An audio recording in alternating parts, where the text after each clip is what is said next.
Price Lord. அருமையான தேவ பிள்ளைகளே, சந்தோஷமாக இருக்கிறீங்களா? இந்த நாளில் கூட கர்த்தர் உங்களையும் என்னையும் சந்திக்கும்படிக்கு கொடுத்த பெரிதான ஸ்லாக்கியத்துக்காக கர்த்தரை நான் ஸ்தோத்திரிக்கிறேன். இன்னைக்கு நம்ம ரட்சிப்பின் அனுபவங்களை குறித்து நாம் சில காரியங்களை கற்றுக்கொள்ள போகிறோம். கர்த்தர் நமக்கு உதவி செய்வாராக. என்னோடு கூட நீங்களும் ஒருவேளை நீங்கள் ரட்சிக்கப்படாதவர்களாக இருப்பீர்களானால் இந்த ரட்சிப்பின் அனுபவம் என்பது என்ன, ஒரு தேவனுடைய பிள்ளைகளாக இருக்கட்டும் அல்லது தேவன் மனிதனோடு எப்படி உறவு கொள்ளுகிறார், ஒரு மனுஷனுக்கு தேவன் இந்த பாவ உலகத்தில் ரட்சிப்பு என்ற ஒன்றை கொடுத்து இந்த உலகத்தில் பாவத்திலிருந்து மனுஷனை எவ்வாறு தம்முடைய அன்பினால் மீட்டெடுக்கிறார் என்பதை நாம் அறிந்து கொள்ள போகிறோம். நம்முடைய பிதாவாகிய தேவன் அவர் அன்பு நிறைந்தவர். அல்லேலூயா. ஸோ வேத வசனம் சொல்லுது, அவர் அநாதி சிநேகத்தினால நம்ம என்ன பண்ணாராம், சிநேகித்தாராம். நம் பாவிகளாகவும் துரோகிகளாகவும் இருக்கும்போதே கர்த்தர் நம் மேலே வைத்த கிருபையினால நம்முடைய சொந்த குமாரனையும் தமக்காக கொடுத்து தம்முடைய அன்பை நம்மிடத்துல வெளிப்படுத்தி இருக்கிறார். ஸோ அப்போ ஆண்டவருடைய பிள்ளைகளாக இருக்கிற நீங்களும் நானும் கூட என்ன பண்ணணும், அந்த ரட்சிப்பின் அனுபவங்களை நாம் தெரிந்து என்ன பண்ணணும், செயல்படணும். இல்லை அந்த ரட்சிப்பின் அனுபவங்கள் நமக்கு எதை கற்றுத்தருகிறது, ஒரு தேவன் அதாவது ஒரு கடவுள் என்பவர் ஒரு மனுஷனோடு இவ்வாறெல்லாம் உறவு கொள்வாரா, கடவுள் ஒவ்வொரு நாளும் மனுஷனிடத்துல உறவு கொள்வதற்கு வருகிறாரா என்ற சத்தியத்தை கூட இன்னைக்கு நாம் கற்றுக்கொள்ள போகிறோம். என்னோட கூட நீங்கள் வாசிங்க, எடுத்து வேத புத்தகத்தை கையில் எடுத்துக்கொள்ளுங்க. எரேமியா தீர்க்க தரிசன புஸ்தகம் 29ஆம் அதிகாரம் 12வது வசனம் 13வது வசனத்தை கூட நாம் வாசிப்போம். நான் உங்களுக்காக வாசிக்கிறேன், நீங்கள் கவனிங்க. அப்பொழுது நீங்கள் கூடி வந்து என்னை தொழுது கொண்டு என்னை நோக்கி விண்ணப்பம் பண்ணுவீர்கள், நான் உங்களுக்கு செவி கொடுப்பேன். அல்லேலூயா. இது ஆக்சுவலாக ஒரு கடவுள் என்பவர் ஒவ்வொரு மனுஷனுக்கு கொடுக்குற ஒரு வாக்கு தத்துவம். இது ஏதோ ஒரு கிறிஸ்துவர்களுக்கு மாத்திரம் அல்ல, எந்த ஒரு தனி மனிதனும் தேவனிடத்துல, நம்மை படைத்த கடவுளிடத்துல போய் நாம் அமர்ந்து, என்னை படைத்த கடவுளே நீ எனக்கு நன்மை செய்ய நான் உன்னிடத்துல வந்திருக்கிறேன் என்று சொல்லும்போது என்ன செய்வாங்க, நிச்சயமாகவே நாம் ரட்சிக்கப்பட்டவர்களாக இருந்தாலும் ரட்சிக்கப்படாதவர்களாக இருந்தாலும் கூட கர்த்தர் என்ன பண்ணுவார், நிச்சயமாக நமக்கு ஆசீர்வாதங்களை தருவார். ஒரு வசனம் சொல்லுது பாருங்க, அவர் நல்லவர்கள் மேலேயும் மழையை பெய்ய பண்ணுறாராம், தீயவர்கள் மேலேயும் மழையை பெய்ய பண்ணுறாராம். ஆமென்.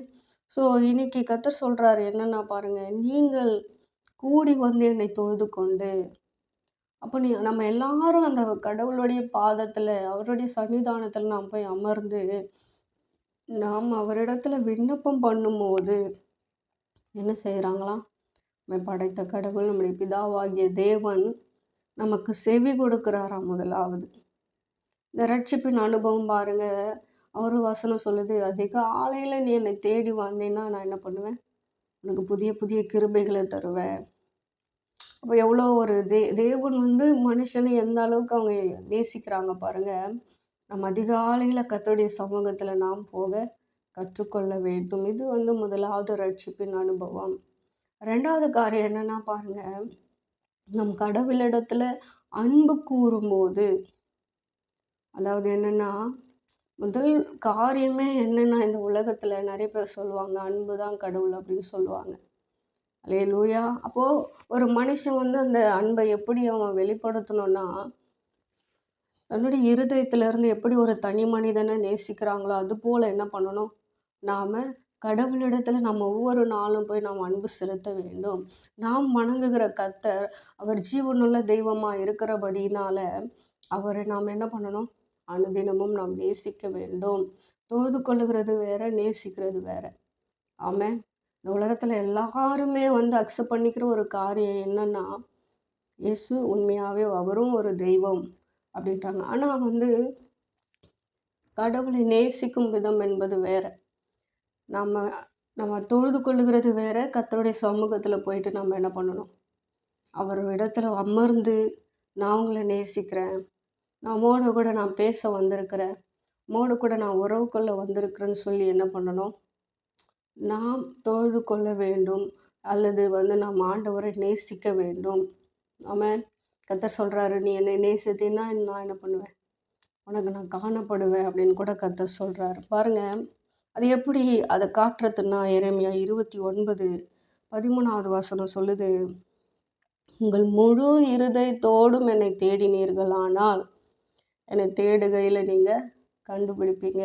அப்போ முழு இருதயத்தோடும் இன்னொரு இடத்துல நம்ம வாசிக்கிறோம், உன்னிடத்துல நீ அன்பு கூறுவது போல என்ன பண்ணணுமா?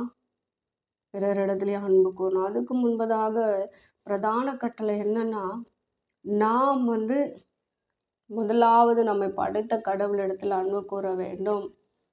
என்பதாக அந்த அன்பை நாம் என்ன பண்ணணும்? மனுஷர்களுக்கு வெளிப்படுத்த வேண்டும். ஆனால் நிறைய நேரத்தில் நம்ம செய்கிற தப்பு என்னன்னா, நம்ம மனுஷர்களை அதிகமாக நேசிப்போம், ஆனால் கடவுளுக்கு முக்கியத்துவம் கொடுக்க மாட்டோம். அப்போ அந்த ரட்சிப்பின் அனுபவம் அந்த இடத்துல என்ன பண்ணுது? புரிய மாட்டுது. அநேகருக்கு அது தோற்று போகிற விதமாகவும் முடிஞ்சிடுது. அப்போது அந்த ரட்சிப்பின் அனுபவம் என்ன? அதிகாலையில் கர்த்தரை நாம் என்ன பண்ணணும்? தேடணும். 2வது காரியம், நாம் பிதாவின் இடத்துல அன்பு செலுத்த வேண்டும். அவருடைய கட்டளைகளுக்கு கீழ்ப்படிவதே நம்ம அவர் மேலே வைக்கிற அன்பு அப்படின்னு வேதவசனம் சொல்லுது. அப்போது ஒவ்வொரு நாளும் நாம் அவர் அன்பு செலுத்தி கொண்டே நாம் இருக்க வேண்டும். அதை பிதாவாகிய தேவன் விரும்புகிறார். ஆமென். ஸோ அடுத்ததாக என்னென்னா, 3வது காரியம், அவரிடத்துல நாம் கிட்டி சேர வேண்டும். பாருங்க, தொழுது கொள்ளுகிறது வேற, அன்பு செலுத்துறது வேற, கிட்டி சேர்றது வேற. ஆமென். கிட்டி சேர்ற அனுபவம்னா என்ன? ஒவ்வொரு நாளும் எப்படி நம்ம ஒரு பர்சனை நம்ம விரும்புகிறோன்னா, அந்த பர்சனை நம்ம ஸ்டார்டிங்கில் இல்லை ஒரு லவ் பண்ணுற கப்புள்ஸை பாருங்கள், எடுத்ததுமே என்ன பண்ணுவாங்க? அவங்க ஒரு ஒரு ஒரு ஒரு முறை கால் பண்ணி பேசுவாங்க.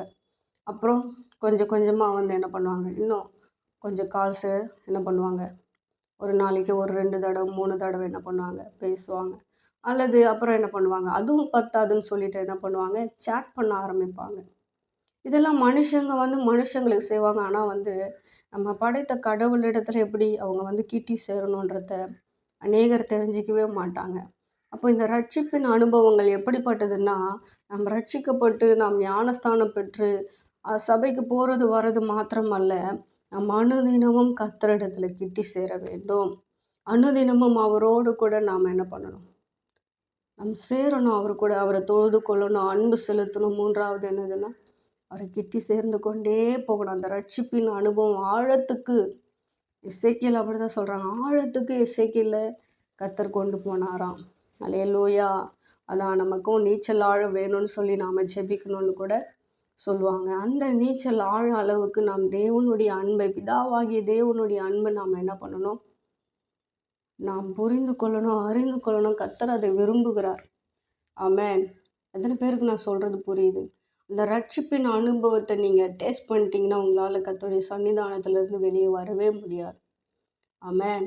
ஆவியானவர் நம்மோடு கூட உறவாடுகிற அனுபவத்தை நாம் பெற்றுக்கொண்டா, நம்மளால் அவர்கிட்ட பேசாமல் இருக்கவே முடியாது. ஆமென்.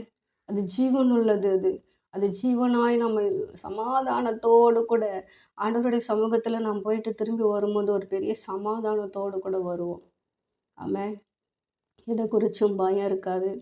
வாழ்க்கை குறித்த பயம் இருக்காது. எதிர்காலத்தை குறித்த பயம் இருக்காது. தேவைகளை குறித்த பயம் இருக்காது. எல்லாமே மறந்து போகும். அதுதான் ரட்சிப்பின் அனுபவங்கள். எதை குறித்தும் பயம் வராது. ஐயோ இப்படி ஆயிடுமா அப்படி ஆயிடுமான்ற பயம் இருக்கவே இருக்காது. அருமையான தேவ பிள்ளைகளை, இன்னைக்கு ஒருவேளை நீங்கள் ஆண்டவருடைய அந்த வாக்கு தத்தங்கள் இல்லை ஆண்டவருடைய அந்த ரட்சிப்பின் அனுபவங்களை குறித்து நீங்கள் தெரியாமல் இருப்பீங்கன்னா, இன்றைக்கி நீங்கள் தெரிந்து கொள்ளுங்கள், அவர் அன்பாகவே இருக்கிறவராய் என்ன பண்ணுறாராம்? இருக்கிறாராம். அவர் அன்பாக இல்லை, அவர் இருக்கிறவராகவே இருக்கிறார். அப்போ அவருடைய அன்பு என்னது? நேற்றும் இன்றும் என்றும் அது என்னது? மாறாததா இருக்கு. அப்போது தேவ பிள்ளைகளை நாம் ஒவ்வொரு நாளும் ஆண்டவருடைய சமூகத்தில் நாம் கிட்டி சேர வேண்டும். ஆமென். ஸோ இந்த நாளில் கர்த்தர் விரும்புகிற காரியம் அதுதான். நம்ம அவரிடத்துல கிட்டி சேர சேர நிச்சயமாக நம்முடைய அந்த ரட்சிப்பின் அனுபவத்தை நாம் பெற்றுக்கொள்ள முடியும் என்று சொல்லி இந்த செய்தியை நான் முடிக்கிறேன். கர்த்தர் உங்களை ஆசீர்வதிப்பாராக.